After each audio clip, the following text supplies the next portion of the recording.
స్వామి చిన్న చీమైన కుట్టదే ఏమి నీ చూపు లేనిదే స్వామి ఈ సృష్టి లేదంట ఏమి కన్నోళ్ళు ఎవరు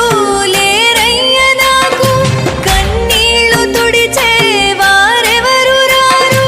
నమ్మయ్య నా మాట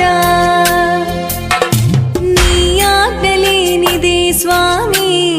చిన్న చీమైన కుట్టదే ఏమి నీ చూపు లేనిదే స్వామి ఈ సృష్టి లేదంట ఏమి